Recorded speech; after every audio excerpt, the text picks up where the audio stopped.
En plena cena de Nochebuena, frente a toda la familia, mi propia madre agarró a mi niña de 8 años por el brazo y la aventó contra el piso de mármol. «Esa silla es para mis nietas de verdad, lárgate de aquí, bastarda», le gritó con los ojos llenos de rabia.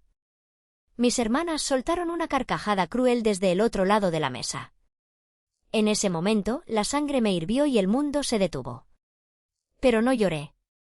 En lugar de eso, saqué de mi bolso un documento que iba a destruir su mundo de lujos y mentiras para siempre. Ellas no tenían idea de que su peor pesadilla acababa de empezar y que terminarían suplicando de rodillas. Antes de que les cuente cómo terminó esta historia y cuál fue ese resultado que las dejó en la ruina, por favor díganme desde dónde me están viendo en la sección de comentarios. Gracias por estar aquí, vayan por un vaso de agua tibia, pónganse cómodos y escúchenme contar toda la verdad. La casa de mi madre en la zona más cara de Polanco siempre tenía ese olor característico a dinero viejo. Era una mezcla de cera para pisos de madera importada, arreglos florales exageradamente grandes y ese perfume francés pesado que ella usaba como si fuera una armadura para tapar su alma podrida. Era Nochebuena. El comedor principal estaba a reventar con más de 30 personas. Estaban los tíos, los primos lejanos, los socios de negocios de mis cuñados, todos vestidos con ropa de diseñador, fingiendo ser la encarnación de la familia perfecta. La mesa era un espectáculo visual obsceno, bandejas de plata con bacalao a la vizcaína, un pavo enorme que nadie se iba a comer completo, y decenas de copas de cristal cortado que tintineaban con cada brindis hipócrita. Yo estaba ahí por pura obligación moral, sentada en la esquina más alejada de la mesa con mi hija Sofía. Sofía apenas tenía 8 años. Llevaba un vestidito de algodón rojo que le compré con mucho esfuerzo ahorrando durante meses, iba peinada con 2 trenzas perfectas y miraba todo el lujo a su alrededor con sus ojitos grandes y curiosos. Ella, en su inocencia, no entendía las miradas de asco y desprecio que nos lanzaban desde el otro extremo de la mesa. Para mi pequeña, solo era la magia de la Navidad. El caos de esa noche empezó por algo tan simple como una silla. La gran silla de cabecera, tallada a mano en madera de roble oscuro. Era la silla que durante décadas le perteneció a mi difunta abuela paterna, doña Inés. Sofía, cansada de estar ignorada en la esquina, se levantó en un momento de distracción y caminó inocentemente hacia la cabecera. Se subió a la silla. Solo quería estar más cerca de la chimenea y del inmenso árbol de Navidad lleno de esferas de cristal. No pasaron ni 3 segundos cuando escuché el grito que hizo que se me helara la sangre en las venas. «¿Qué demonios haces ahí, mocosa atrevida?» Mi madre, Lourdes, se levantó de su asiento tan rápido que casi tira su silla hacia atrás. Caminó a zancadas pesadas hacia donde estaba Sofía. No le importó que hubiera 30 personas mirando. Agarró a mi niña del brazo con una fuerza brutal, clavándole las uñas acrílicas en la piel, y le dio un jalón salvaje que la arrancó de la silla en el aire. Sofía perdió el equilibrio, sus piecitos no tocaron el suelo a tiempo, y cayó de rodillas contra el duro piso de mármol. El golpe del hueso contra la piedra sonó en toda la habitación como un chasquido seco. «Esa silla es para mis nietas de verdad, lárgate de aquí, bastarda», escupió mi madre, con la cara roja de furia y las venas del cuello marcadas. El comedor entero se quedó en un silencio sepulcral. El tintineo de los cubiertos se detuvo. Sofía me miró de inmediato, con los ojitos llenos de lágrimas contenidas, agarrándose la rodilla raspada, temblando de puro miedo. Y nadie, absolutamente nadie en esa mesa, hizo el menor intento por ayudarla. Mi hermana mayor, Regina, se tapó la boca con una servilleta de lino para ocultar una risa de burla. Camila, mi hermana menor, se inclinó hacia su esposo y le susurró algo al oído. Ambos soltaron una carcajada cruel. Mi tía Carmen, la mujer más persignada del vecindario, simplemente tomó un sorbo largo de su vino tinto y desvió la mirada hacia el techo. Me levanté despacio de mi silla.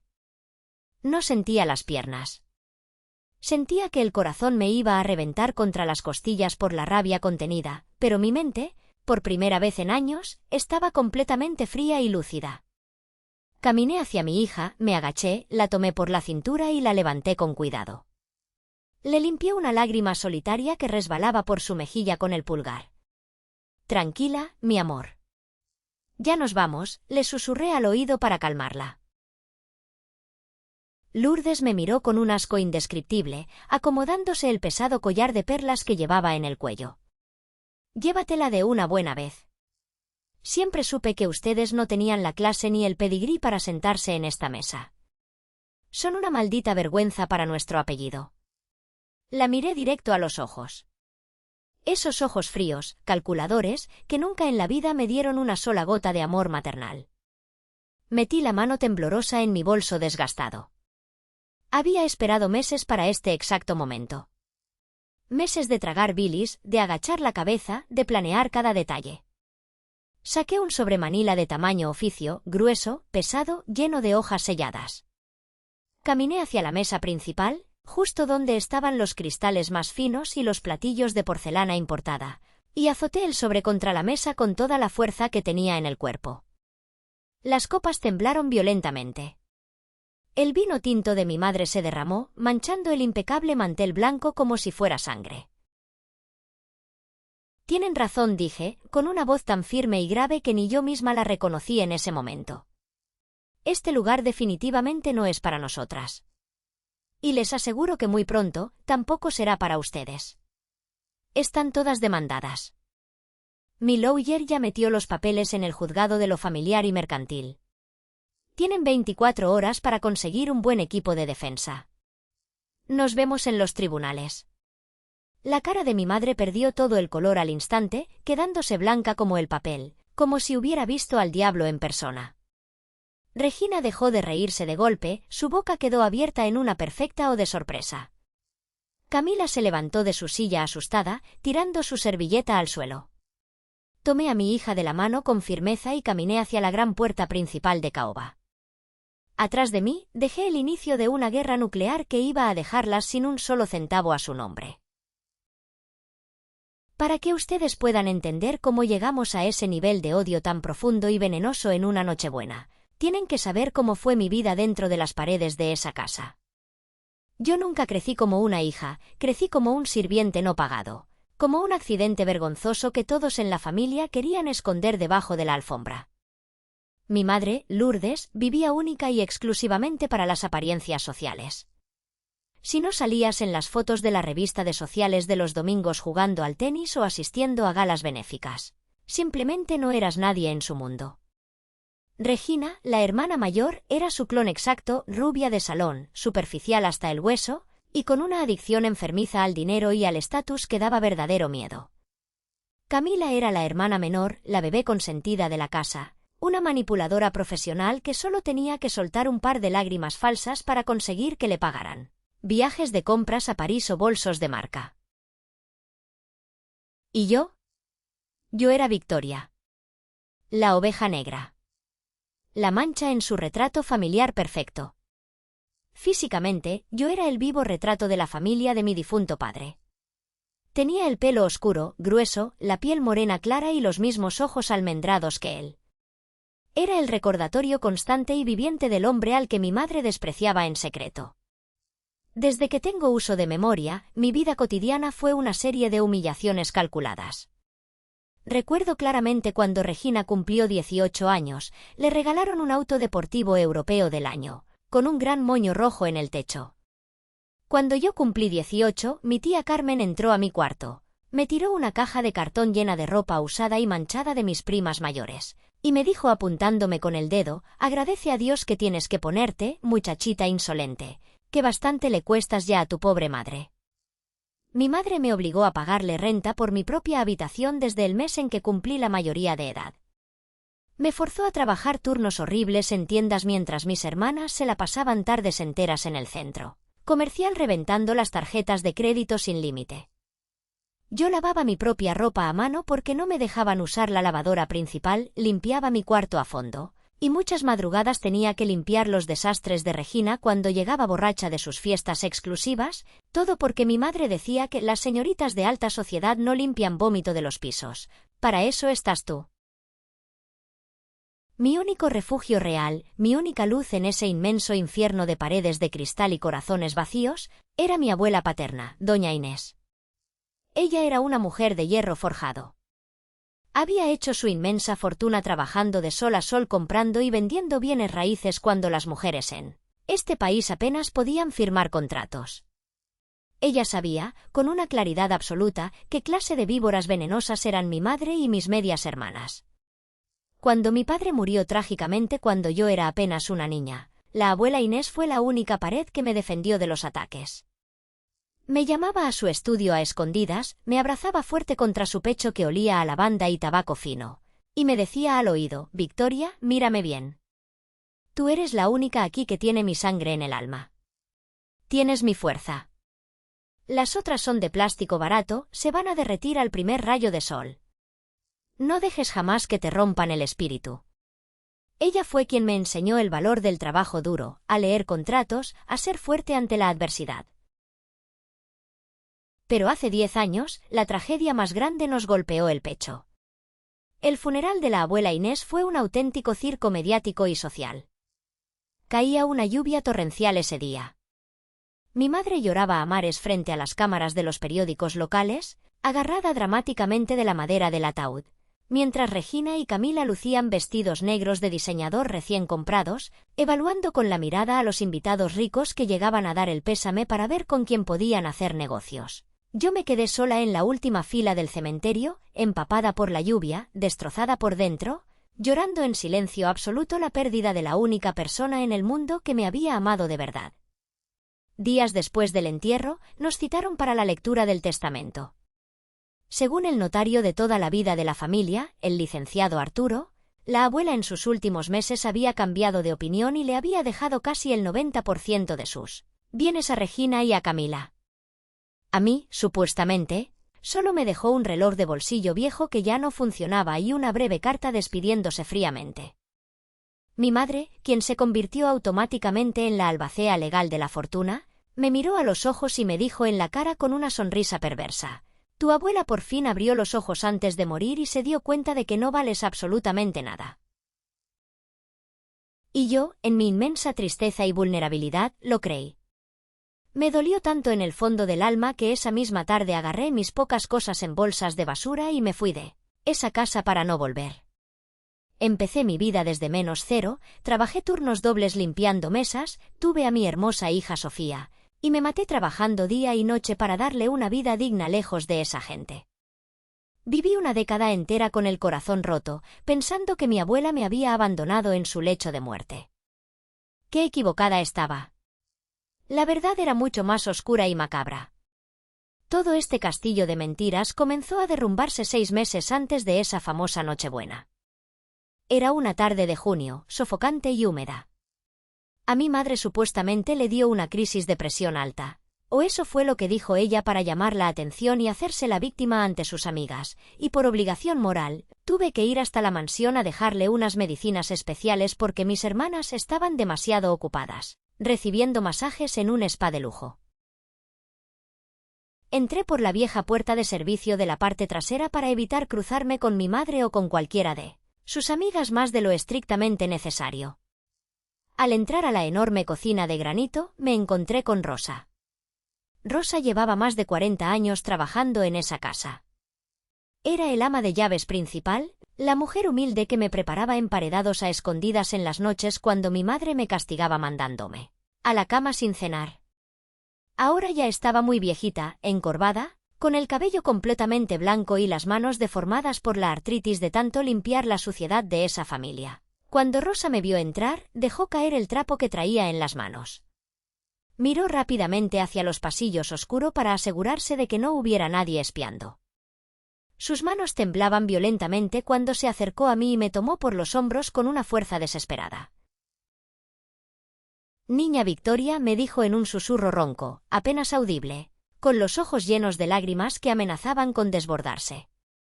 «Ya no aguanto esta culpa en mi pecho. Me voy a ir al otro mundo pronto y Dios nuestro Señor no me va a perdonar mi silencio cobarde. No deje que le sigan robando su vida, mi niña». La miré completamente confundida, frunciendo el ceño. «¿De qué hablas, Rosa? ¿Quién me está robando qué? Yo no tengo nada que me puedan quitar». Ella negó con la cabeza frenéticamente. Metió su mano temblorosa en lo profundo del bolsillo de su delantal blanco y sacó una llave vieja, pesada, de hierro oxidado. Me la puso en la palma de la mano derecha y me cerró los dedos con fuerza, como si me estuviera entregando un tesoro maldito. La señora Lourdes es una mujer mala, niña. Muy, muy mala. Su abuela Inés nunca, jamás la dejó desamparada. Ella la amaba más que a su propia vida. Busque en el viejo ático. En el rincón más oscuro, detrás de los muebles cubiertos. Hay un baúl verde militar de su abuelo. Vaya ahora mismo. La señora está profundamente dormida por las pastillas y las muchachas no regresan hasta la noche. El corazón me dio un vuelco tan violento que sentí náuseas. El ático era ese lugar prohibido y olvidado donde arrumbaban todas las cosas de la familia de mi padre que mi madre quería borrar de la historia. Subí las crujientes escaleras de servicio de 2 en 2, aguantando la respiración a cada paso para que las tablas de madera no rechinaran y me delataran. Hacía un calor infernal allá arriba, el aire era denso, olía a polvo acumulado de décadas y a recuerdos muertos. Caminé entre cajas de cartón podridas, adornos navideños pasados de moda y muebles rotos, hasta que, al fondo, debajo de una lona sucia, vi el baúl verde oscuro. Tenía un enorme candado de bronce cubierto de pátina. Metí la llave oxidada que Rosa me dio en la cerradura. Tuve que forcejear un poco, pero finalmente hizo un clic seco y pesado que resonó en el silencio. Al levantar la pesada tapa, encontré primero un montón de álbumes de fotos viejas de mi padre en su juventud. Pero debajo de todo eso, escondida bajo un grueso suéter de lana que aún conservaba el leve aroma a lavanda de la abuela Inés, había una caja de metal plana, para documentos a prueba de fuego. La abrí con las manos sudorosas. Adentro había una pila de papeles con sellos notariales gruesos, y encima de todo, una carta escrita a mano en papel membretado. Conocía esa caligrafía elegante y firme en cualquier parte del mundo. Era la letra de mi abuela. Mi queridísima Victoria, decía la carta, con la tinta un poco descolorida. Si estás leyendo esto, es porque mis peores y más oscuros miedos se hicieron realidad y Lourdes logró esconder mi voluntad. No confío en el notario Arturo, he visto la ambición en sus ojos cuando mira a tu madre. Dejo esta copia certificada escondida aquí, rezando para que algún día la encuentres. Todo mi imperio, cada peso que gané, es tuyo y de tu hermana Regina en partes exactamente iguales. No dejes jamás que te quiten lo que construí con mi sudor para protegerte. Mis manos temblaban con tanta violencia que casi dejo caer las hojas al suelo polvoriento. Empecé a leer frenéticamente el documento legal que acompañaba la carta. Era un documento de inheritance. Un fideicomiso millonario, el original y legítimo. Establecía de manera clara, contundente y sin lagunas legales que yo, Victoria, era la beneficiaria directa e irrevocable del 50% de todas las empresas constructoras, las propiedades comerciales, los terrenos y las inmensas cuentas bancarias de doña Inés. El otro 50% era para Regina. Camila, por ser la menor, solo tenía asignado un fondo fiduciario separado para sus estudios.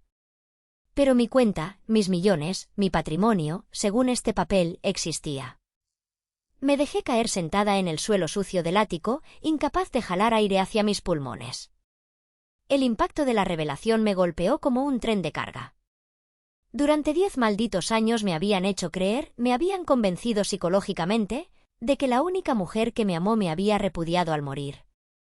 Durante 10 años, mientras yo contaba las monedas de 10 pesos para poder comprarle un cartón de leche a Sofía, mientras caminaba bajo la lluvia porque no tenía para el pasaje, ellas estaban viajando por Europa en primera clase, comprando mansiones, presumiendo un lujo asqueroso. Me habían robado mi vida entera. Le habían robado a mi pequeña Sofía la oportunidad de un futuro seguro. Y no había sido un error administrativo, lo habían hecho a propósito, con saña, mirándome a la cara y sonriendo mientras me veían hundirme en la pobreza. No le dije una sola palabra a Rosa cuando bajé del ático. No le dije absolutamente nada a mi madre al salir de su cuarto tras dejarle las medicinas. Salí de esa enorme casa de piedra con la caja de metal apretada contra mi estómago, escondida debajo de mi chaqueta desgastada, sintiendo que llevaba una bomba atómica de tiempo pegada al pecho, a punto de detonar. Al día siguiente, a primera hora de la mañana, llamé a mi trabajo y pedí el día libre alegando una emergencia familiar. Era imposible concentrarme en archivar papeles. Yo ganaba un salario verdaderamente miserable como asistente administrativa de tercer nivel. Ese sueldo apenas era suficiente para pagar la renta de un cuartito, la comida básica y los zapatos escolares de mi hija. Y pensar que, en ese mismo instante, mis hermanas seguramente se estaban gastando mi sueldo equivalente a 2 años enteros de trabajo en un solo bolso de diseñador en una boutique de París, me provocaba unas náuseas físicas insoportables. Un antiguo jefe, un hombre bueno que conocía mi situación de madre soltera, me había recomendado años atrás a una abogada penalista y mercantil famosa por no tener piedad en casos de fraudes familiares. Su nombre era Gabriela. Saqué una cita de urgencia. Llegué a la imponente oficina de Gabriela en el centro financiero de la ciudad. Era una mujer imponente, vestida con un traje sastre negro de corte perfecto, con una mirada afilada que parecía leerte hasta los pecados más ocultos del alma. Me senté frente a su escritorio de cristal, saqué los documentos amarillentos de la abuela y se los puse enfrente. Ella no hizo preguntas de inmediato, simplemente se puso sus lentes de lectura y leyó cada página en un silencio absoluto durante casi 30 minutos. Yo, sentada al borde de la silla de cuero, solo podía escuchar el fuerte tic-tac del reloj de pared y los latidos de mi propio corazón. «Esto es extremadamente grave», Victoria me dijo por fin, quitándose los lentes y frotándose el puente de la nariz. «He visto cosas sucias en esta profesión, pero esto es otro nivel.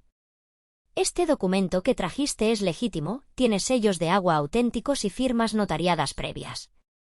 Lo que significa, sin lugar a dudas, que el testamento que se leyó públicamente hace 10 años fue una falsificación criminal». «Pero, ¿cómo es posible que hicieran algo así?», pregunté, con la voz rota por la indignación y la incredulidad. ¿Acaso el notario no tiene la obligación legal de verificar los registros y reportarlo?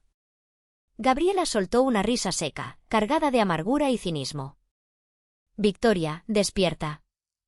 Con suficiente dinero en la mesa, en este país, algunos notarios corruptos te firman hasta actas de defunción de personas que están vivas y respirando.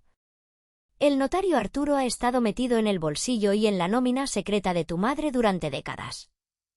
Anoche, cuando me llamaste para agendar, me tomé la libertad de usar mis contactos para hacer una auditoría rápida y superficial de los registros públicos de la familia. Lourdes, usando su poder como albacea provisional, junto con la firma del notario Arturo, fabricaron documentos falsos de cesión de derechos absolutos. Falsificaron tu firma a la perfección, Victoria». Sentí que toda la sangre de mi cuerpo se me iba a los pies, dejándome mareada. ¿Regina también sabía de esto? ¿Mis hermanas son parte del fraude?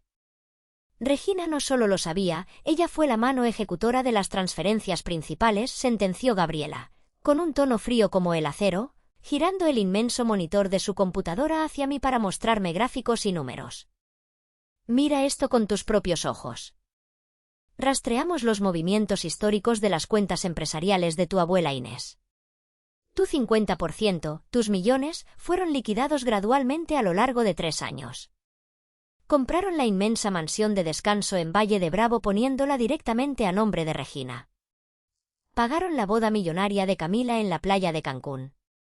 Compraron autos de lujo europeos cada año, financiaron las cirugías estéticas de tu madre en Houston. Todo, absolutamente cada lujo que presumen, salió directamente de tu cuenta bancaria. Te drenaron hasta dejarte en ceros». La indignación, el coraje y la repulsión que sentí en ese instante en la oficina no se pueden describir con palabras humanas. Me habían robado la vida. Me habían robado el sudor de mi abuela.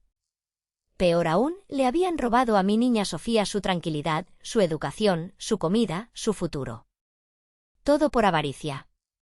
«¿Qué hacemos ahora?», pregunté, apretando los puños sobre mis rodillas hasta clavarme las uñas tan fuerte en las palmas que casi me saco sangre. «Las vamos a destruir pieza por pieza», dijo Gabriela, mirándome directo a los ojos con una calma aterradora que me dio escalofríos y esperanza al mismo tiempo. Pero para ganar esta guerra sin que puedan esconder el dinero en paraísos fiscales, necesitamos pruebas financieras irrefutables desde adentro. Necesitamos que ellas sigan sintiéndose completamente intocables para que sigan cometiendo errores de arrogancia. No puedes decirles absolutamente nada. Ni una palabra. Tienes que seguir interpretando el papel de la hermana pobre, ignorante y sumisa. Dejar que te humillen un poco más. ¿Crees que tienes la fuerza en el estómago para aguantar eso? Cerré los ojos por un segundo. Pensé en la cara triste de mi hija cuando le tenía que explicar que no podíamos ir a comprar un helado al parque, porque no me alcanzaba el dinero para el autobús de regreso. Pensé en la burla constante de Regina, en el desprecio de mi madre. Abrí los ojos, ahora llenos de fuego. «Puedo aguantar lo que sea necesario para verlas caer», respondí con firmeza. Y ese fue el pacto de sangre. A partir de ese día, Gabriela y yo empezamos a armar en la oscuridad una trampa legal perfecta e ineludible. Íbamos a rastrear meticulosamente cada peso robado, cada firma falsa estampada, cada propiedad mal habida registrada con prestanombres. La cuenta regresiva había comenzado para ellas. Los siguientes 6 meses tras salir de la oficina de Gabriela fueron, sin dudarlo, la prueba de fuego emocional y psicológica más grande y desgastante de toda mi vida. Tuve que actuar. Tuve que tragarme mi dignidad todos los días y fingir que no sabía que las mujeres de mi propia sangre que se sentaban a comer frente a mí en las reuniones dominicales eran, en realidad, unas ladronas descaradas que me habían despojado del futuro y la seguridad de mi hija. El mes de noviembre llegó rápido. Era el cumpleaños de mi madre, Lourdes, y, por supuesto, organizó una comida inmensa y ostentosa en el jardín de la mansión, invitando a la mitad de la alta sociedad de la ciudad para presumir. Yo llegué caminando desde la parada del autobús, agarrada de la mano de mi Sofía. Llevábamos nuestra ropa más limpia y planchada, pero que evidentemente había sido comprada en rebajas de tiendas departamentales baratas. Apenas crucé la enorme puerta de hierro forjado, empezó la tortura mental. Regina apareció flotando por el jardín con un vestido de seda italiana que brillaba con el sol, sosteniendo una copa de champán y llevando unos zapatos de diseñador que, yo sabía muy bien, costaban más que mi renta de todo un año. «Ay, Victoria, por fin llegas», dijo Regina en voz alta para que las amigas de mi madre escucharan, mirándome de arriba a abajo con esa sonrisa de mosca muerta y falsa lástima. Siempre tan humilde y sencilla. Te hubieras puesto algo mejorcito para la fiesta de mamá, ¿no crees? Con esos zapatos raspados pareces la muchacha del servicio de limpieza.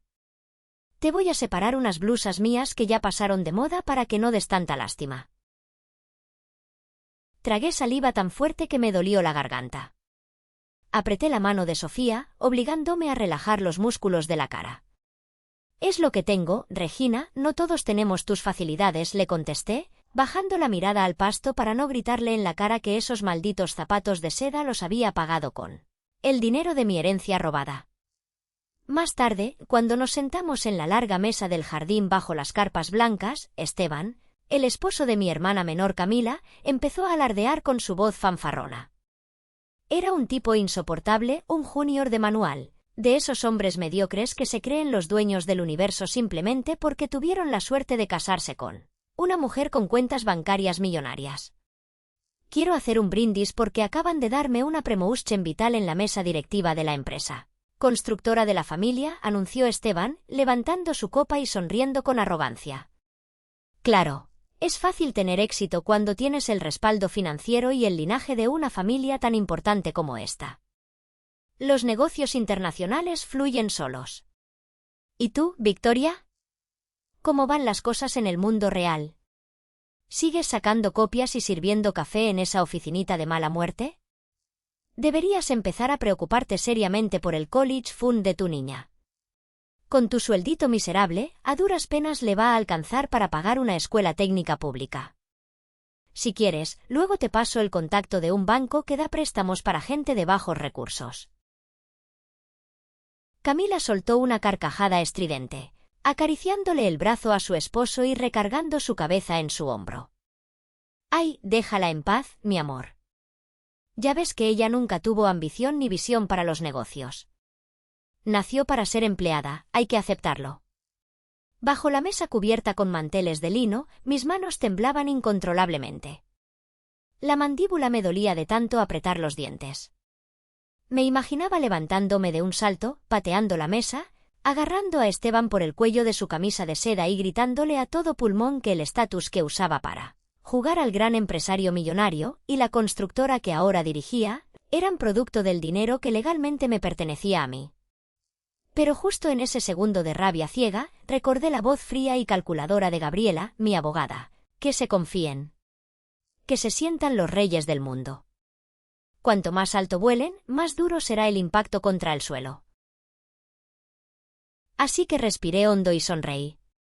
Fue una sonrisa forzada, de plástico, que me dolió en el alma. Tienes toda la razón, Esteban. Las cosas están difíciles, pero hago lo que puedo por Sofía trabajando honradamente. Esa misma noche, después del humillante evento, regresé a mi pequeño departamento. Después de bañar y acostar a mi hija en su pequeña cama, encendí mi computadora vieja y gastada. Durante la fiesta, cuando todos estaban distraídos con el pastel, me había escabullido al despacho de mi madre. Abrí el cajón de su escritorio y con mi celular, tomé fotografías en alta resolución de varios estados de cuenta recientes y escrituras de terrenos. Le envié un correo electrónico encriptado a Gabriela con todas las pruebas adjuntas. Poco a poco, documento a documento, humillación a humillación, estábamos tejiendo la red que las iba a atrapar. Teníamos copias certificadas de los cheques falsificados, registros de transferencias internacionales a nombre de testaferros, y el historial de sobornos sistemáticos depositados en las cuentas personales del notario Arturo. El desgaste físico y emocional era demoledor. Cada insulto disfrazado de broma que recibía se acumulaba en mi pecho como una piedra ardiente.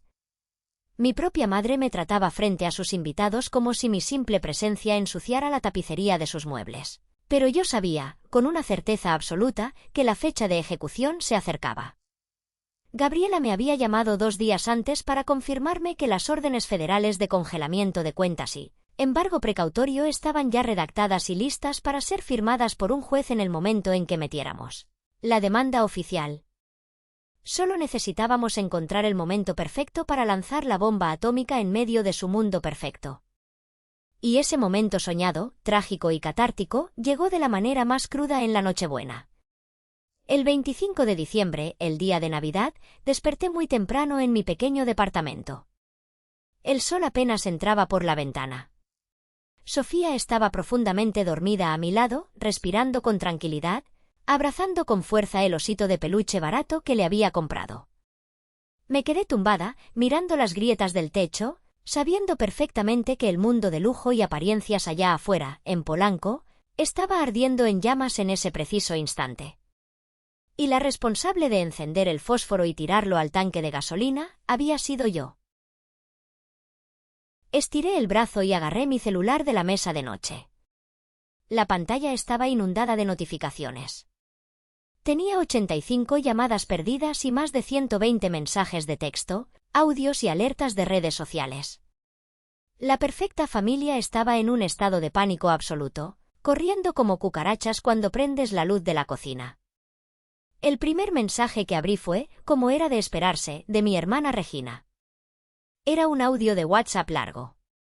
Al darle play, su voz salió chillona, aguda y cargada de una histeria que nunca le había escuchado. Estaba gritando como una verdadera desquiciada: eres una resentida, una loca de atar, una perra envidiosa. Mi mamá casi se infarta anoche por tu maldita culpa, tuvimos que llamar al médico. Estás demente si crees que esa demanda ridícula va a proceder. No vas a ver un solo peso de nuestra familia, maldita muerta de hambre. Mis abogados, que son los mejores del país, te van a hacer pedazos en la corte y vas a terminar pagando los gastos legales hasta que te mueras. Te odio. Después de escucharla, abrí el chat de la tía Carmen, la moralista de la familia. Su mensaje de voz era más calmado pero destilaba un veneno pasivo-agresivo asqueroso. Ay, Victoria, qué tristeza y qué decepción tan grande me provocas. Arruinaste la santa Navidad de toda la familia por tus celos enfermos y tu codicia pecaminosa. Esa niña tuya, Sofía, vio cómo atacaste a tu propia madre. Lourdes es una santa, un verdadero ángel en la tierra por no haberte corrido a patadas de su vida antes. Dios nuestro Señor te va a castigar severamente por morder la mano que te dio de comer. Y finalmente, leí el mensaje de texto del notario de la familia, el licenciado Arturo. Era un mensaje frío, redactado con un lenguaje legal intimidatorio, diseñado específicamente para aterrorizar a una persona sin recursos. Victoria, como representante legal histórico de tu madre, te sugiero enérgicamente que retires esa absurda demanda por supuesta difamación, fraude y alteración de documentos hoy mismo. Estás jugando con fuego en asuntos que no comprendes. Te exiges responsabilidades penales graves por acusaciones falsas contra figuras públicas y servidores notariales. Tienes exactamente 24 horas para retractarte y firmar un desistimiento, o procederemos a interponer demandas por daño moral por millones de pesos en tu contra. Me senté lentamente en el borde de la cama, frotándome la cara con las manos, y de repente, solté una risita amarga que rompió el silencio de la habitación. Estaban verdaderamente aterrorizados. Las fieras siempre gruñen y tiran zarpazos más fuerte cuando se dan cuenta de que están acorraladas y sin salida. Para el mediodía de esa Navidad, el chisme y el drama ya habían explotado en todas las redes sociales de su círculo social. Camila, jugando magistralmente el papel de la víctima inocente, publicó en su muro de Facebook una fotografía de mi madre, Lourdes. En la foto, mi madre salía recostada dramáticamente en un sofá de terciopelo, con un pañuelo en la mano, fingiendo llorar por la presión. El texto que acompañaba la foto era larguísimo y vomitivo, es profundamente triste, doloroso y desgarrador cuando la envidia corrosiva, el resentimiento y la avaricia económica de una hermana mentalmente inestable logran destruir el corazón y la salud de una madre anciana en plena Nochebuena. El dinero ensucia y separa a las personas débiles, pero el amor de nuestra verdadera familia y de Dios nos mantiene fuertes y unidas ante las adversidades. Por favor, oremos por el alma atormentada de Victoria para que encuentre la paz. Abajo de la publicación, mis propias tías, primas y las señoras del club campestre comentaban cosas horribles. Me llamaban de todo, malagradecida, loca de remate, interesada, basura, trepadora. Lo leí todo. Y sí, me dolió, no se los voy a negar para hacérmela fuerte. Duele en lo más profundo del pecho ver cómo las personas que comparten tu propia sangre te pintan públicamente como un monstruo frente al mundo entero, cuando tú eres la verdadera y única víctima a la que han estado despellejando viva y robando durante años en la oscuridad. De repente, la pantalla de mi celular brilló con una llamada entrante. Era mi madre. Esta vez, decidí contestar. Quería escuchar el terror real en su voz. Victoria, dijo Lourdes al instante. Ya no había lágrimas falsas en su tono, solo había un siseo venenoso y amenazante, el mismo tono cruel que usaba para castigarme cuando yo era niña y no había testigos. Escúchame muy bien, pequeña estúpida. Si no cancelas y retiras esa tontería de demanda con tus abogaduchos baratos hoy mismo a las 5 de la tarde, voy a contratar al bufete más agresivo de la ciudad y voy a ir por la custody total de Sofía. Te la voy a quitar de los brazos. Compraré a los peritos psicológicos y diré que eres un peligro para ella, que no estás bien de la cabeza, que eres una drogadicta, que no tienes un techo ni dinero para mantenerla. Con el dinero de esta familia, los jueces hacen lo que yo diga. La voy a meter a un internado estricto en el extranjero y te juro por mi vida que no la vas a volver a ver jamás. Un escalofrío helado me recorrió la espina dorsal. Atacar mi dinero y mi reputación era una cosa, jugar sucio era lo suyo. Pero usar a mi hija, amenazar directamente con quitarme a la luz de mis ojos a través de la custody legal, era cruzar la última y más sagrada línea que existía.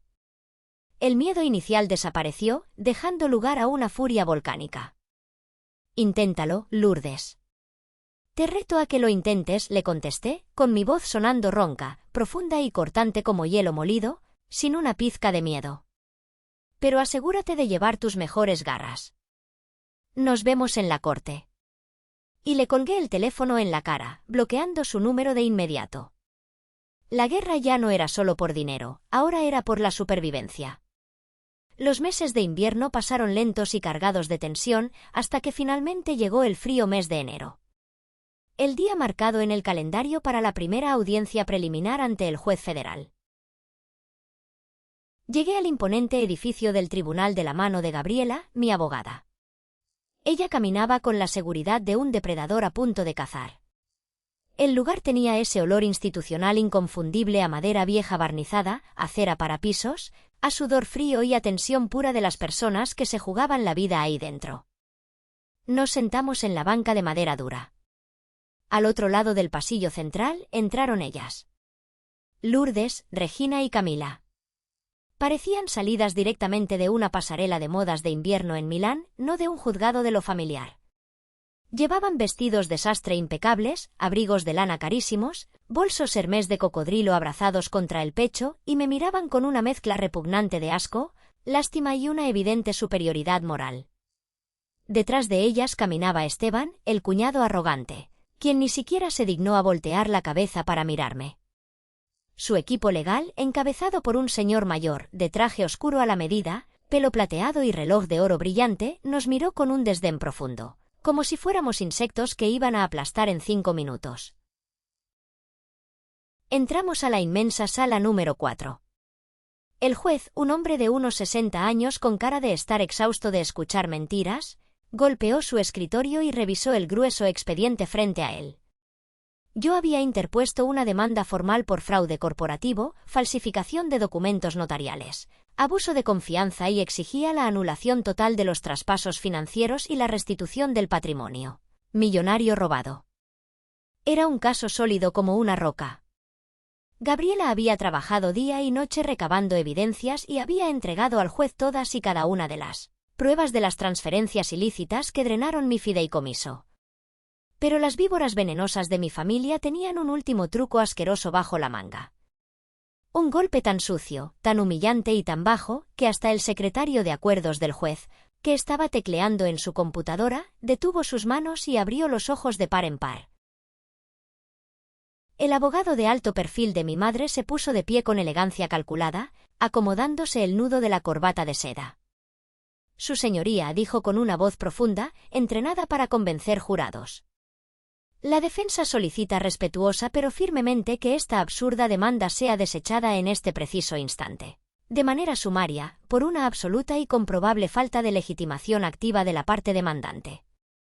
El fideicomiso original y verdadero de la difunta señora Inés, que las demandadas administran legalmente, establece de manera cristalina en su cláusula cuarta que los fondos fiduciarios son única, estricta y exclusivamente para los, y cito textualmente, descendientes biológicos y de sangre consanguínea directa, del finado hijo de la señora Inés, esposo de mi clienta.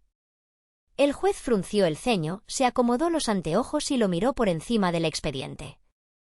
¿Y a dónde quiere llegar exactamente con ese argumento, licenciado? Sea claro. El abogado sonrió con malicia, girándose ligeramente para señalarme con el dedo índice. Mi punto, su señoría, es que la demandante sentada en esa silla, la señora Victoria, no es descendiente biológica ni consanguínea de esa línea paterna. Victoria no lleva la sangre de la familia de la que hoy, con tanta osadía, pretende reclamar una fortuna. Un murmullo pesado de sorpresa estalló de inmediato entre el público de la sala. Me quedé absolutamente helada en mi asiento, sintiendo que el piso desaparecía bajo mis pies. Fue en ese momento cuando Lourdes se levantó de su asiento de madera. Sacó rápidamente un pañuelo de encaje blanco de su bolso de marca y empezó a llorar, soltando lágrimas de cocodrilo, con el pecho agitado. «Es la dolorosa verdad, señor juez», dijo con voz temblorosa y quebrada, actuando el papel trágico de su vida, merecedora de un premio Oscar. «Es una vergüenza asfixiante que he cargado en mi corazón en completo secreto durante 34 años para proteger el honor de mi familia. Victoria, mi querida Victoria, no es hija biológica de mi difunto esposo. Fue un terrible error de juventud, producto de una aventura extramarital que tuve en un momento de debilidad. La crié por pura caridad cristiana. Mi noble esposo la aceptó en nuestro hogar para evitar el escándalo social y el repudio. Pero la realidad biológica es innegable, ella no lleva una sola gota de la sangre de la abuela Inés. Es una intrusa. No tiene ningún derecho legal ni moral a reclamar una inmensa herencia que pertenece única y exclusivamente a mis verdaderas y legítimas hijas biológicas, Regina y Camila. La humillación que sentí en ese segundo fue absoluta y asfixiante. Mi propia madre, de pie en un tribunal público del gobierno, rodeada de abogados, asistentes legales y decenas de curiosos en las bancas de atrás, me estaba llamando bastarda a los cuatro vientos. Estaba tan desesperada por no devolverme mis millones, que estaba dispuesta a destruir y ensuciar su propia reputación ante la alta sociedad, a inventar y admitir públicamente una infidelidad falsa que jamás ocurrió, solo para despojarme de mis derechos. Regina me miró desde el otro lado de la barrera de madera, sonriendo de lado, con los ojos brillando de triunfo. Camila, fiel a su estilo manipulador, fingía llorar amargamente y escondía la cara en el hombro de Esteban, quien me miraba con una expresión de absoluto desprecio y asco. En sus mentes retorcidas, creían firmemente que me habían aniquilado. Creían que, ante el escándalo público, la humillación mediática y la duda sembrada sobre mi paternidad en actas oficiales, el juez congelaría el caso por años, o que yo, muerta de vergüenza y dolor, me levantaría, saldría corriendo de la sala y retiraría la demanda para esconderme bajo las piedras. Sentí que el aire espeso del tribunal me asfixiaba los pulmones. Me agarré con fuerza desesperada del borde de la mesa de los abogados, bajando la cabeza para esconder el temblor de mis labios. El dolor punzante y agudo de escuchar a tu madre renegar públicamente de tu existencia, borrando tu identidad y usando ese dolor como un arma legal para aplastarte contra el piso, es un tipo de tortura psicológica y emocional que de verdad no le deseo ni a mi peor enemigo en este mundo. Pero lo que mi egocéntrica madre y su ejército de abogados carísimos no sabían, lo que su ceguera de poder no les permitió ver venir, es que Gabriela y yo ya habíamos anticipado semanas atrás que, en su desesperación, usarían exactamente la carta del desprecio y la ilegitimidad. Sabíamos perfectamente que la soberbia infinita de Lourdes era, irónicamente, el talón de Aquiles que la iba a destruir. Mientras mi madre seguía sollozando falsamente en el estrado de testigos, y su distinguido abogado entregaba al secretario del juez unas carpetas llenas de testimonios, jurados completamente fabricados, documentos firmados por supuestos viejos amigos de la familia que aseguraban haber sabido que mi madre había tenido amantes antes de mi nacimiento, sentí la mano fría y firme de Gabriela cerrarse sobre mi muñeca debajo de la mesa. Me apretó suavemente 2 veces. Esa era nuestra señal acordada. Respiré profundamente, sintiendo cómo el oxígeno volvía a mi cerebro. Levanté la cabeza despacio, irguiendo la espalda. Ya no había rastro de lágrimas, ni de miedo, ni de vergüenza en mis ojos. Solo había fuego y determinación absoluta. Gabriela se puso de pie majestuosamente, acomodándose el saco negro, dominando el espacio de la sala con su simple presencia.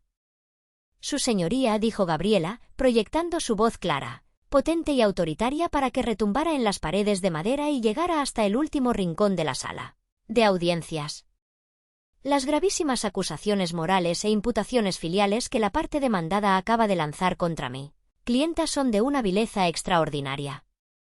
Sin embargo, en el ámbito del derecho mercantil y sucesorio, las historias de telenovela y los chismes de sociedad son legalmente irrelevantes si no existe una ciencia forense contundente que las respalde. Si la defensa basa toda su estrategia en alegar que mi clienta, Victoria, no pertenece al sagrado linaje genético de la familia para justificar su exclusión maliciosa del fideicomiso millonario, entonces la parte demandante acepta el reto sin ninguna objeción. El abogado de Lourdes sonrió ampliamente, mostrando los dientes, pensando que habíamos caído en la trampa por puro pánico o falta de preparación. Excelente postura, colega. En ese caso, la defensa solicita una orden para una prueba de ADN inmediata y vinculante para la señorita Victoria. Con una condición técnica e indispensable, su señoría interrumpió Gabriela de inmediato, cortándolo en seco con una voz que no admitía réplicas. Dado que el señor padre de las 3 mujeres aquí presentes falleció de manera trágica hace muchos años, y que su cuerpo fue incinerado y sus restos esparcidos, no contamos con material genético paterno directo. Por lo tanto, la única manera científica y legalmente irrefutable de establecer una línea de sangre pura hacia la creadora del patrimonio es contrastando el material genético con los registros médicos de tejidos y el cabello conservado de la abuela paterna, doña Inés, que afortunadamente la familia aún resguarda en los archivos biométricos del Hospital ABC de esta ciudad. Nos parece un procedimiento justo y científico, Su Señoría, concedió el abogado contrario, sintiéndose victorioso y asintiendo con la cabeza hacia Lourdes. Y además de eso, continuó Gabriela, levantando el dedo índice en el aire, haciendo una pausa dramática que hizo que el tiempo se detuviera, para que la prueba biológica sea legalmente concluyente, y para establecer un parámetro familiar base y transparente ante esta Corte. Solicitamos formalmente que no solo Victoria, sino las tres hermanas, Victoria, Regina y Camila, se sometan a la prueba forense de ADN comparativa al mismo tiempo. Si la parte demandada desea limpiar y certificar la pureza absoluta de la sangre de esta respetable familia, para determinar quién hereda y quién no, entonces, hagámoslo con todas bajo el escrutinio de la ley. Hubo un segundo de silencio tan absoluto, tan profundo en la sala del tribunal, que podía jurar que escuché el zumbido de las lámparas fluorescentes del techo. La cara de Regina pasó en un instante de la sonrisa de burla a una profunda confusión, arrugando la frente. Camila soltó bruscamente la mano de Esteban, mirándolo con pánico. Lourdes se levantó de golpe de su silla, olvidando por completo su papel de madre sufrida y desvalida. ¡Pero qué atrevimiento! Eso es completamente absurdo, una locura legal. Mis verdaderas hijas, Regina y Camila, son hijas legítimas nacidas en matrimonio. Están reconocidas por toda la sociedad. No las voy a someter de ninguna manera a esta indignidad y a este circo mediático. La única bastarda, la intrusa que debe probar quién es ella, gritó mi madre, perdiendo totalmente los estribos, señalándome con el dedo tembloroso, mientras su máscara de señora intocable de alta sociedad se rompía en 1000 pedazos frente al juez. El juez, irritado por el arrebato, agarró su pesado mazo de madera y golpeó su escritorio con fuerza 3 veces. Silencio en la sala. Señora Lourdes, la prevengo para que controle su lenguaje y sus emociones en mi tribunal, o la mandaré arrestar por desacato, le advirtió con voz de trueno. Luego, el juez se giró hacia el abogado de la defensa. La petición de la abogada Gabriela es totalmente lógica, pertinente y apegada al derecho procedimental en casos de disputas hereditarias complejas. Si ustedes, como defensa, deciden abrir voluntariamente la puerta de la legitimidad genética como argumento principal de exclusión, entonces esa misma puerta se abre por igual para todos los involucrados directos en la línea sucesoria. El juez se acomodó las mangas de la toga negra, nos miró fijamente a todas y tomó su pluma. Esta Corte ordena pruebas de ADN periciales y comparativas inmediatas para Victoria, Regina y Camila, que serán realizadas por el Laboratorio Forense del Estado, bajo la custodia estricta de este tribunal. Mientras tanto, todos los fondos, cuentas, propiedades inmuebles y activos de las empresas ligadas al fideicomiso permanecerán absolutamente congelados. Nadie toca un peso hasta tener los resultados científicos en mis manos. Se levanta la sesión. Mientras Gabriela guardaba los documentos en su maletín y salíamos con paso firme de la sala de audiencias, me permití girar la cabeza para mirar a mi supuesta familia una última vez. El panorama era glorioso. Mi madre estaba lívida, más pálida que un muerto, sudando frío y sosteniéndose del escritorio para no caer. Regina le exigía a gritos y manotazos a su abogado que metiera un amparo inmediato para cancelar esa orden médica. Camila temblaba de los nervios de pies a cabeza, llorando sin maquillaje. Y Esteban, el marido ambicioso que se creía dueño del imperio, él miraba a Camila y a mi madre con los ojos entrecerrados, masticando rabia, calculando mentalmente el tremendo riesgo financiero en el que estaba metido. El desagradable, pero inconfundible, olor a divorcio inminente ya se respiraba pesadamente en el aire de ese tribunal. Ellas creyeron genuinamente que me estaban empujando hacia un abismo social y legal insalvable al llamarme bastarda frente al mundo. No se dieron cuenta, por culpa de su arrogancia desmedida, de que acababan de entrar con los ojos vendados y por su propio pie a la trampa más letal que pudimos tenderles. La red de seda de la araña se había cerrado por completo a su alrededor y ahora, yo solo tenía que sentarme tranquilamente a esperar que se asfixiaran solas. Las semanas que siguieron a esa orden del juez fueron una verdadera agonía.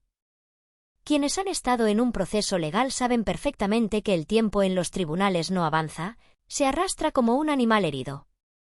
Febrero llegó con un frío que calaba los huesos. Cada vez que sonaba mi teléfono, el corazón me daba un salto, pensando que era mi lawyer, Gabriela, con la fecha exacta para la lectura de los resultados del laboratorio. Yo intentaba mantener la calma por el bien de Sofía. Mi prioridad absoluta era ella. Quería construirle un escudo, un mundo donde las mentiras de su abuela no pudieran tocarla. Seguía yendo a mi trabajo todos los días, cumpliendo con mi horario, viviendo con mi salary justo, pero con una paz interior que nunca antes había sentido. Sabía que la verdad estaba en camino. Pero las víboras no saben quedarse quietas cuando sienten que el agua les llega al cuello.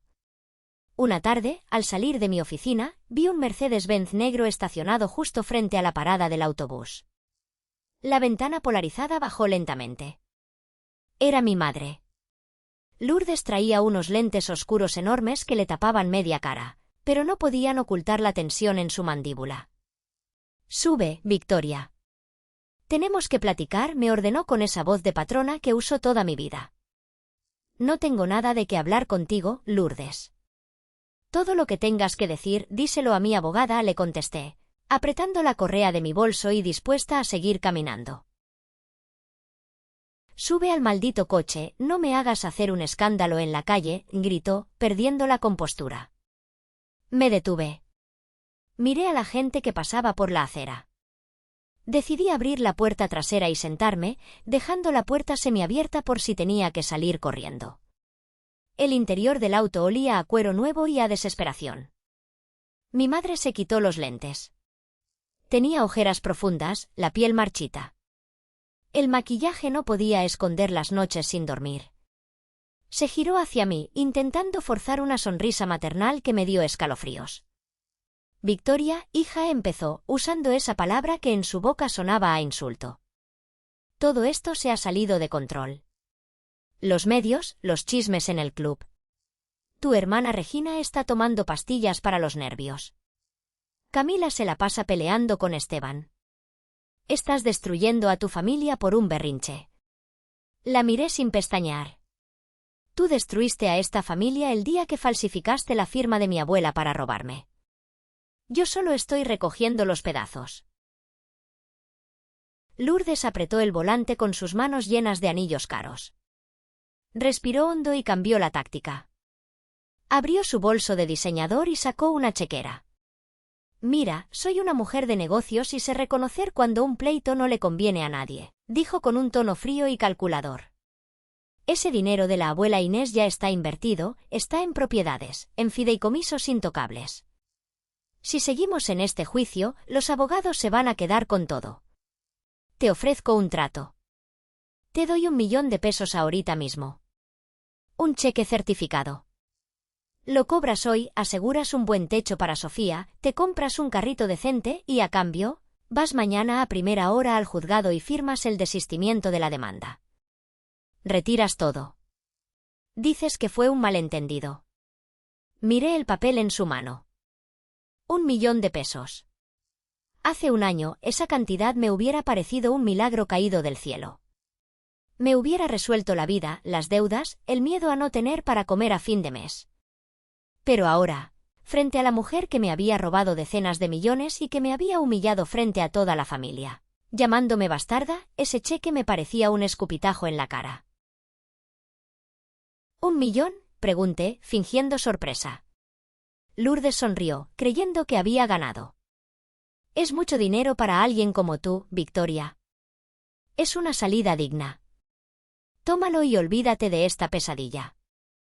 «¿Qué barata crees que es mi dignidad, Lourdes?», le respondí, bajándome del auto.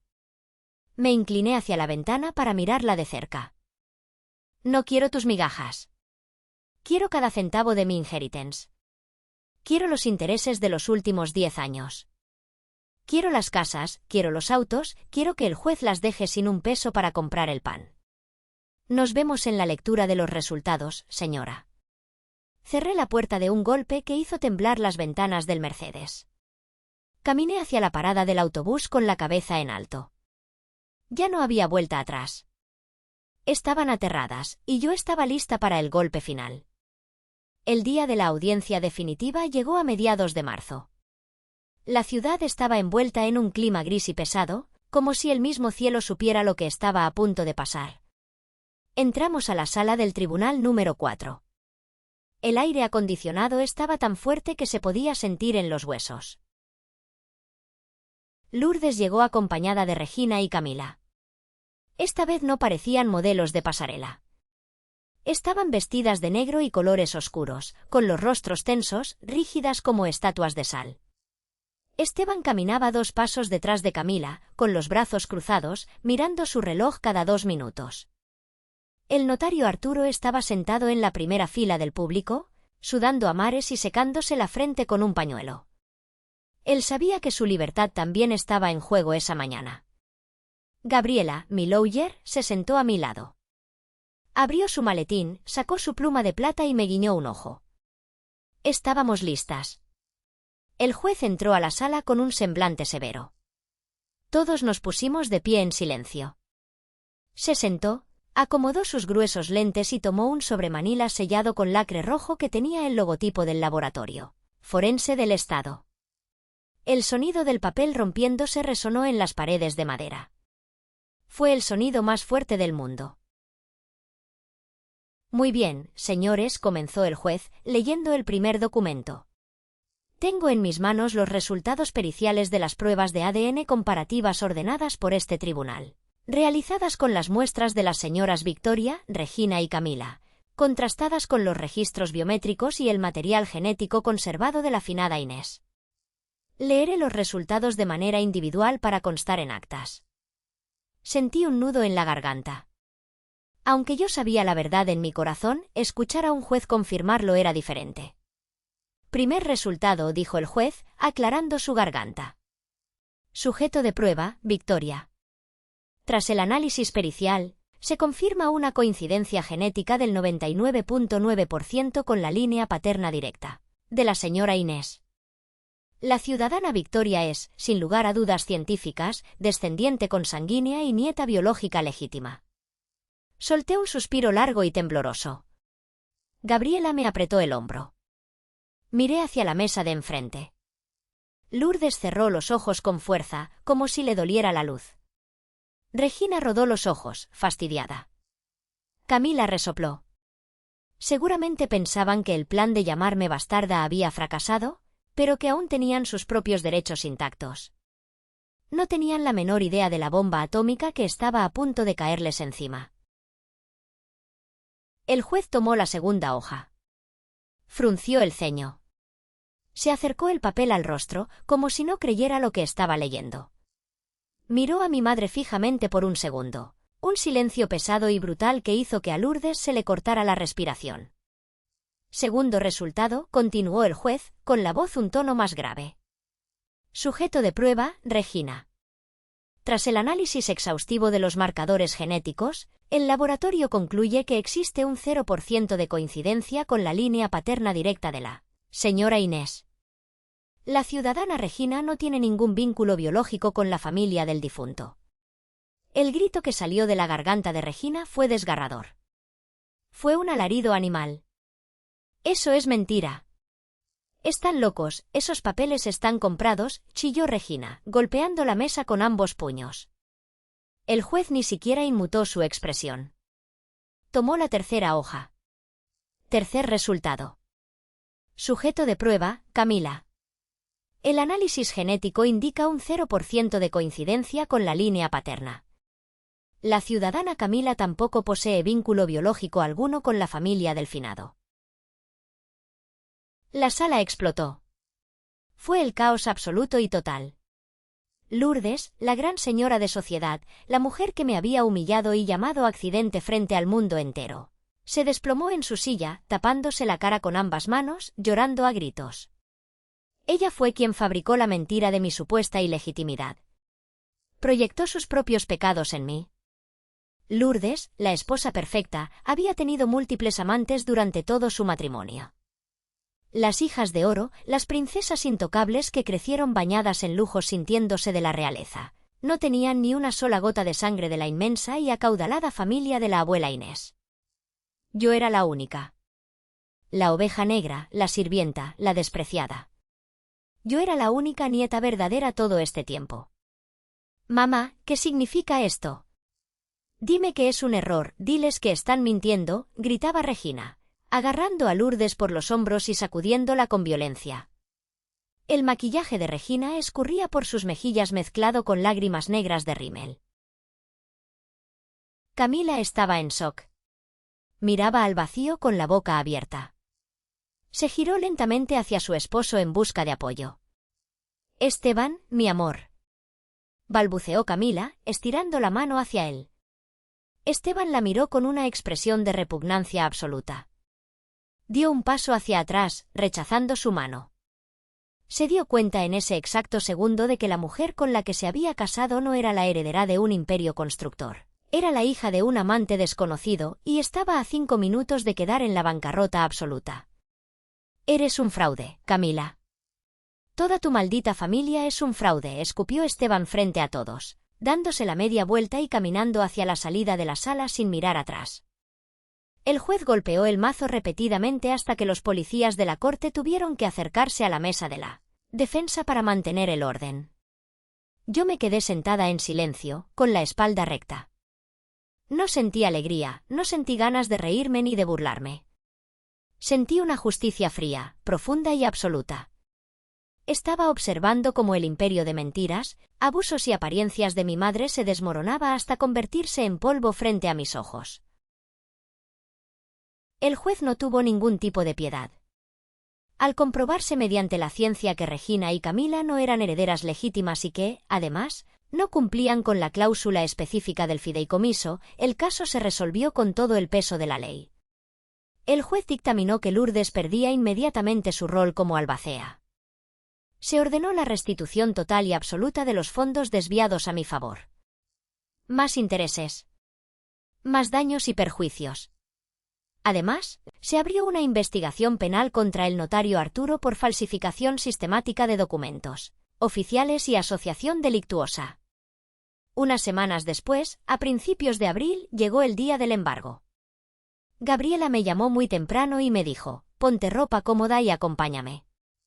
Esto tienes que verlo con tus propios ojos para poder cerrar el círculo. Llegamos a la inmensa mansión de Polanco a las 10 de la mañana. Ya había 2 camiones de mudanza estacionados afuera y 4 patrullas de la policía resguardando el perímetro. Los actuarios del juzgado, acompañados por cargadores profesionales, estaban entrando a la casa con listas en mano. Me quedé de pie en la acera de enfrente, recargada en el auto de Gabriela, con los brazos cruzados. Vi salir el primer sillón de cuero italiano. Vi salir la inmensa pantalla de televisión.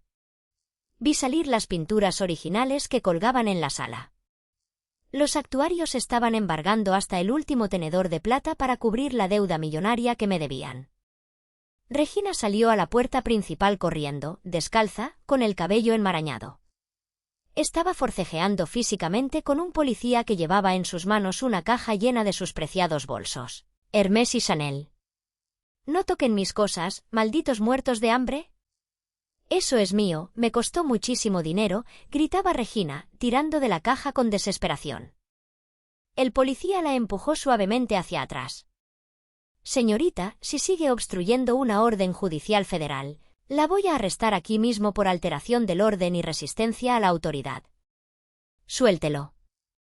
Regina cayó de rodillas en el pasto perfectamente podado del jardín frontal, cubriéndose la cara, llorando con un dolor real y visceral que nunca le había conocido.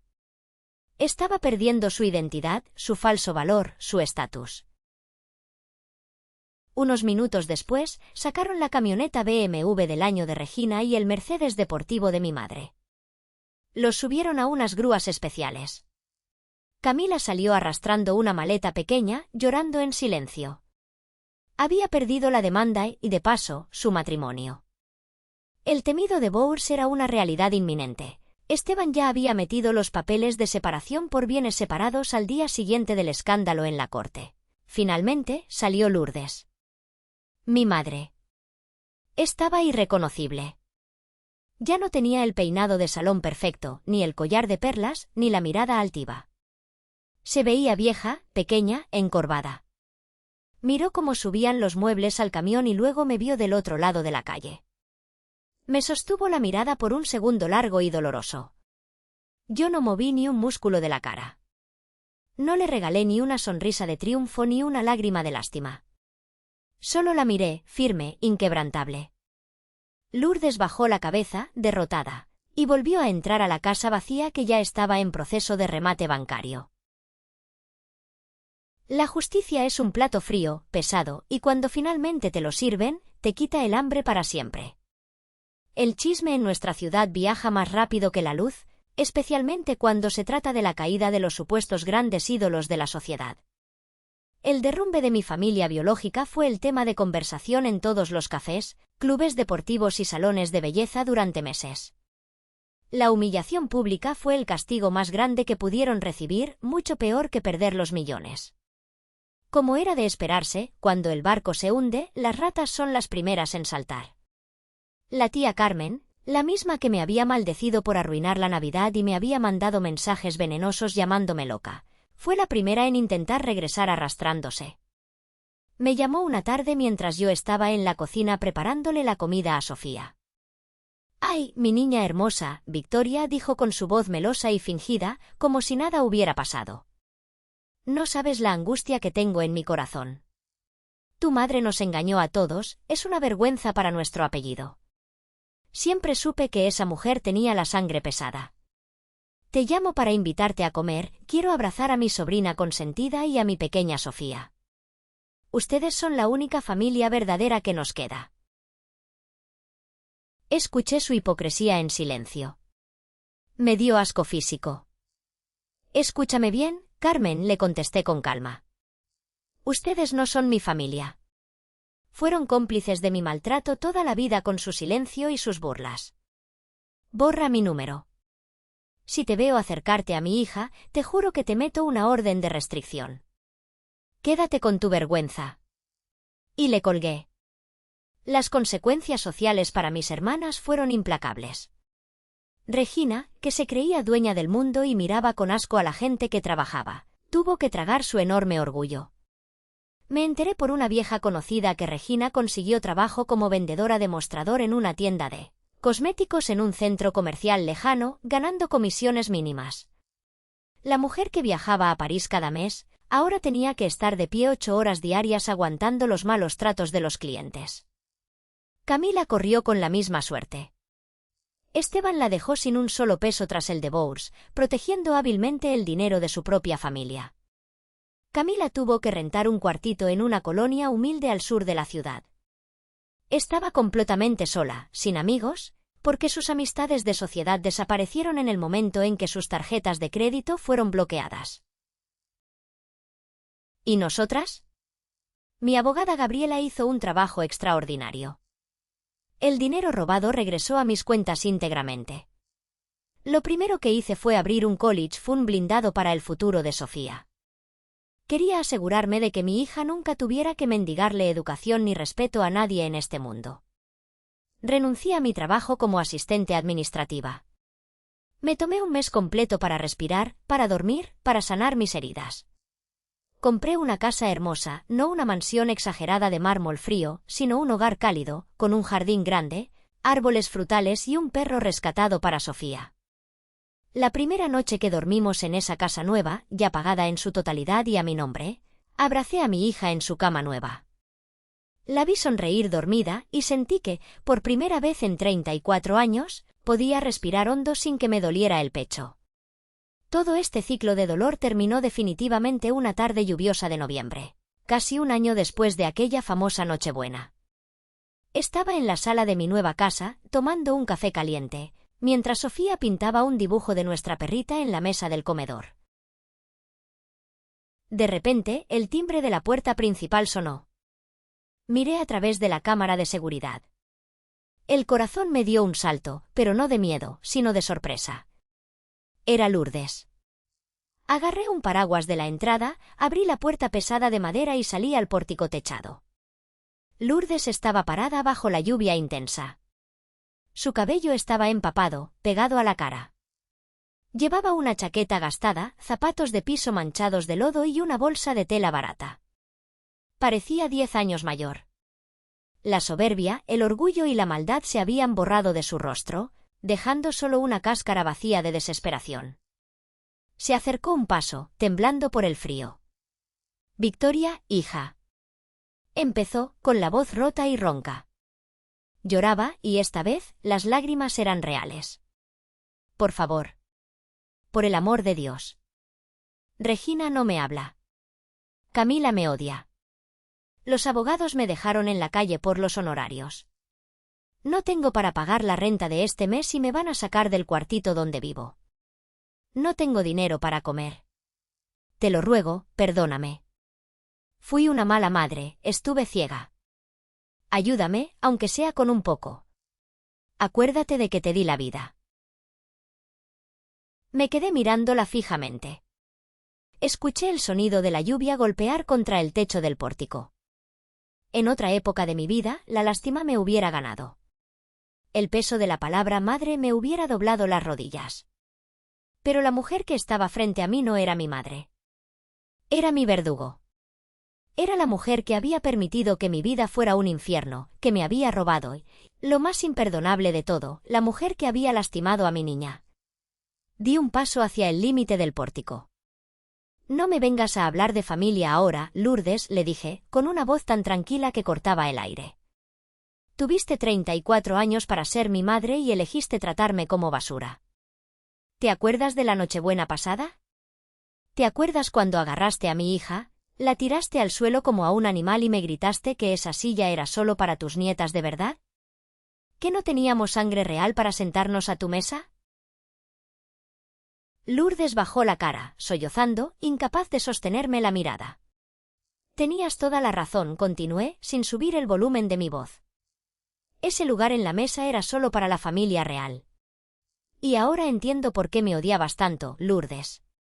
Me odiabas porque yo era la única verdad en tu inmensa vida de mentiras. Yo soy la dueña de la silla. Y mírame bien a los ojos, tú no eres de mi familia». Me di la media vuelta. «No vuelvas a buscarme jamás». Entré a mi casa, el lugar más seguro del mundo, y cerré la pesada puerta de madera con seguro. Escuché un par de sollozos apagados detrás de la puerta, y luego, solo el sonido de los pasos alejándose bajo la lluvia. Me recargué contra la puerta, cerré los ojos y exhalé todo el dolor, toda la rabia, todo el pasado. Era libre. Soltar la sangre tóxica de tu vida no es una traición familiar, amigos. Es el acto de supervivencia y de amor propio más grande que un ser humano puede hacer. La verdadera riqueza no está en las herencias ni en los apellidos, está en la paz mental que te da saber que fuiste honesto en un mundo de mentirosos.